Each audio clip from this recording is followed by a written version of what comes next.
pensado en este proceso de articulación entre estos actores heterogéneos, como pueden ser una cooperativa que tuvo que atravesar el proceso de ser dada de alta como proveedor por parte de la empresa, es decir, en las mismas condiciones de exigencia que tenía cualquier otro proveedor privado. Entonces, en esto hay una cuestión importante a puntualizar, que es que esta articulación entre una cooperativa y un gran generador para gestionar los residuos en términos de lo que una economía circular propone, supone muchas veces que por parte de las empresas asuman, digamos, un riesgo, que es de pensar las cosas por fuera del modelo el modelo de llave en mano, es decir, compañías privadas que lo que se ocupan justamente es de generar una solución integral sin que la empresa, digamos, o sea, sin que los responsables de la empresa tengan que preocuparse por cómo se cumple ese trabajo, porque justamente es responsabilidad de otro privado, y entonces en ese caso podrían accionar directamente, incluso en términos legales. En el caso de las cooperativas esto no es así. Las cooperativas desde ya necesitan pensarse de otra forma para poder articular con un generador de estas características, y al mismo tiempo la empresa también necesita repensar sus criterios y sus estándares para poder incorporarse en este tipo de trabajo que nosotros denominamos de reciclaje inclusivo. Inclusivo en las dos vías, tanto porque estamos incluyendo entonces a una cooperativa donde muchos de los trabajadores nunca conocieron el empleo formal y trabajaban en condiciones de informalidad y fueron, digamos, incorporando nuevos criterios de organización del proceso de trabajo, de tributación, porque tienen que responder, digamos, obviamente en cuestiones fiscales, y de consolidación de la estructura institucional de la propia cooperativa. Entonces, en este sentido, este aprendizaje es un aprendizaje de doble vía. Este proceso de inclusión es un proceso de doble vía, de inclusión, digamos, de la gente de las cooperativas, pero también de inclusión de empresas que estaban acostumbradas a operar directamente con privados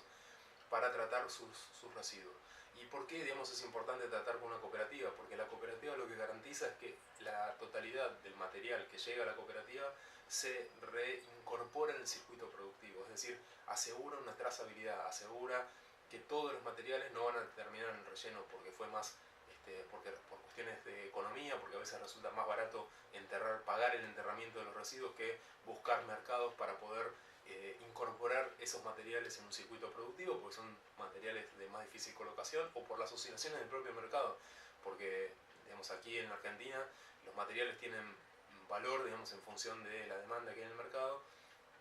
y muchas veces los materiales que usualmente tienen un mercado, circunstancialmente durante algún momento del año pueden tener precios tan bajos que convenga directamente enterrarlos desde la perspectiva de una empresa privada. Desde la perspectiva de una cooperativa de trabajadores, digamos, que construyeron su conocimiento respecto a cómo clasificar esos materiales, cómo trabajarlos, cómo condicionarlos, e incluso en el caso de la cooperativa Reciclando Sueños, cómo transformar esos, o sea, en un proceso de verticalización, cómo transformar esos materiales. Lo que está asegurado, el plus que se ofrece al gran generador es justamente trabajar en términos de la trazabilidad de los residuos. Entonces, aquí hay dos cuestiones de estas que quería puntualizar. La primera es que desde la empresa, digamos, Clorox de Argentina, se conformó un comité de sustentabilidad que realmente dio un apoyo y un sostén a todo el proceso durante todo este largo periodo de negociación. Fue clave, digamos, contar con ellos, y asumieron que parte de la responsabilidad, digamos, empresaria para poder articular con la cooperativa pasaba por ayudar a la cooperativa a que entonces fortalezca su entorno, digamos, su contexto institucional, contribuyera, digamos, a tener un grado de formalización mayor respecto de sus actividades. Entonces, para eso, desde el instituto y junto con CONICET propusimos un proyecto. Ese proyecto, digamos, fue financiado por la empresa para poder apoyar a la cooperativa entonces para lograr el estándar que requería para ser contratado como proveedor de servicios. Ese trabajo, digamos, o sea, duró más o menos un año, y entonces en términos fiscales, en términos legales, en términos de el proceso técnico, etcétera, brindamos asistencia.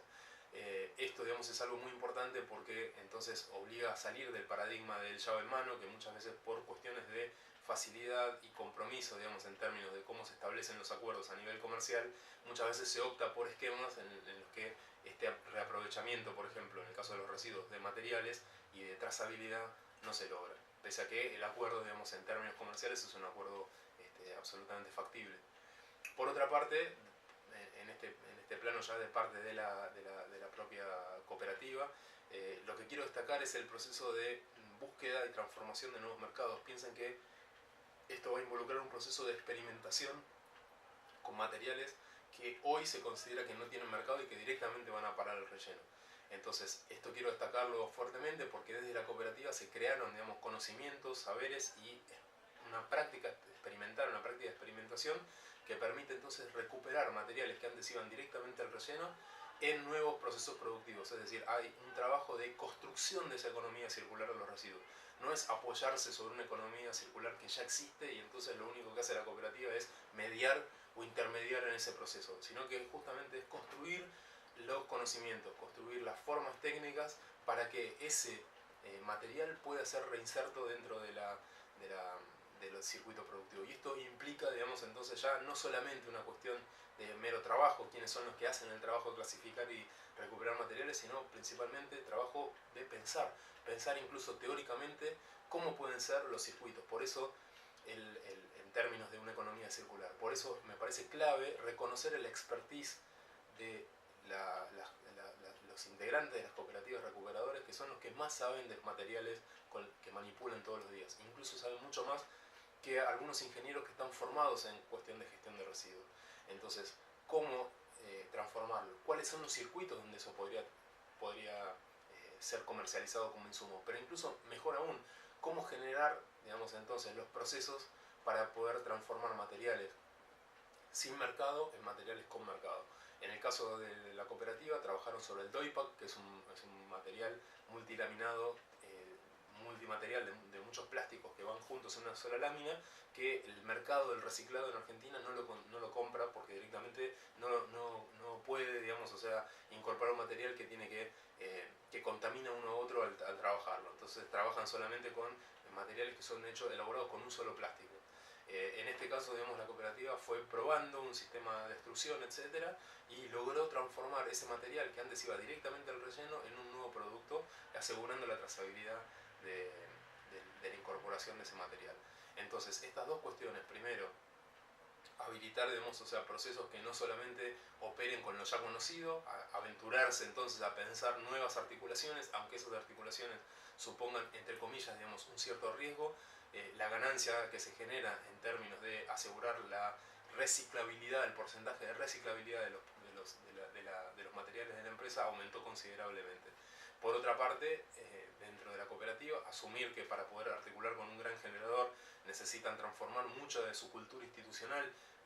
tal cual como venían operando, pero al mismo tiempo abrir a la posibilidad de experimentar y de verticalizar su proceso de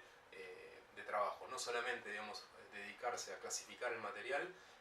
a condicionar el material que fue previamente recolectado con distintos generadores, sino también animarse a pensarse como transformadores de esos materiales. Y me parece que todas estas cuestiones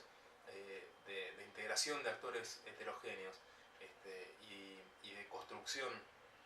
de nuevos sentidos de la economía circular que trasciendan lo meramente ingenieril y que puedan incorporar perspectivas sociotécnicas. Entonces, para poder pensar estos circuitos es uno de los aportes en los cuales nosotros estamos trabajando fuertemente desde el Instituto de Estudios Sociales de la Ciencia y Tecnología de la Universidad Nacional de Quilmes, y que consideramos, digamos, que es un aporte que queremos compartir